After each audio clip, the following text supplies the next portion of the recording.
அனைவருக்கும் வணக்கம். இந்த நாள் இனிய நாளாக அமைய வாழ்த்துக்கள். ஏல்பி ஜோதிடர் ஆசிரியர் சாந்தி தேவி ராஜேஷ்குமார். ஒரு பையன் என்கிட்ட கேட்குறான், குழந்தைகள் பிறப்பது கர்மாவா அப்படின்னு சொல்லி. கண்டிப்பா கர்மா தான். நம்ம செய்யக்கூடிய ஒவ்வொரு செயலுமே கர்மா தான். இந்த மொபைல் போனை இப்படி எடுத்து இப்படி வைக்கிறது கூட கர்மா தான். ஏன்னா இந்த கர்மா அப்படிங்கிறது ஒண்ணு இல்லை அப்படின்னா, நம்ம கர்மாவே செய்யலை அப்படின்னா நமக்கு இந்த பிறப்பே கிடையாது.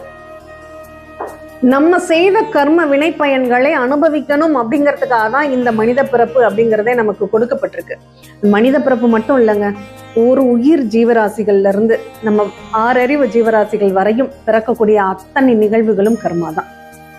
இந்த கர்மாவினுடைய தொடர்பு அப்படிங்கிறது இந்த ஒரு சின்ன ரீல்ஸ்ல மட்டும் நம்ம சொல்லி தெரிஞ்சுக்க முடியாது. அதுக்குன்னு தனி பேட்டர்னே இருக்கு. என்னென்ன செயல்களால எல்லாம் நமக்கு நல்ல கர்மா கெட்ட கர்மான்னு இருக்கு.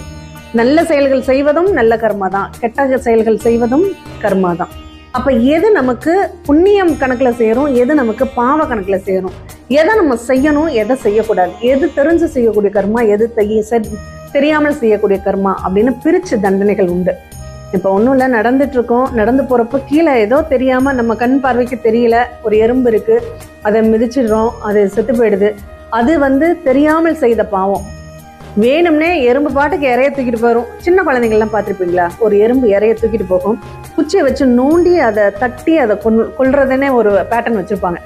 ஆனா அது அறியாத வயசுல செய்யக்கூடிய கர்மா. இதே தெரிஞ்சு ஒரு எறும்பு புத்து இருக்கு, அது வீட்டுக்கு அருகாமையில இருக்கு, அது நமக்கு பிரச்சனைகளை தருதுங்கிறதுக்காக மண்ணெண்ணெய் ஊத்தியோ நெருப்பு வச்சோ அந்த எறும்பு புத்தை நம்ம அழிச்சிடறோம் இல்லையா, அதுவும் தெரிஞ்சே செய்யக்கூடிய கர்மம். இப்படி நமக்கு ஒரு கிருஷ்ணர் என்ன சொல்லியிருக்காரு, நம்மளை முட்டவரும் பசுவையும் கொல்லலாம். பசுவதை அப்படிங்கிறது ரொம்ப பாவமானது.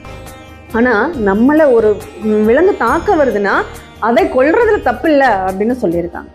அப்போ எது நல்லது எது கெட்டது அப்படின்னு பிரிச்சு பார்க்கணும் அப்படின்னா, முதல்ல நம்ம ஜோதிடம்னா என்னன்னு புரிஞ்சுக்கணும். அதுல உள்ள சாதக பாதங்கள் என்னன்னு புரிஞ்சா மட்டும்தான் நம்ம வாழ்க்கையில நல்ல கர்மாக்களை சேர்க்க முடியும், கெட்ட கர்மாக்களை சரி செய்ய முடியும். மீண்டும் இனியதொரு நிகழ்வில் சந்திப்போம். நன்றி.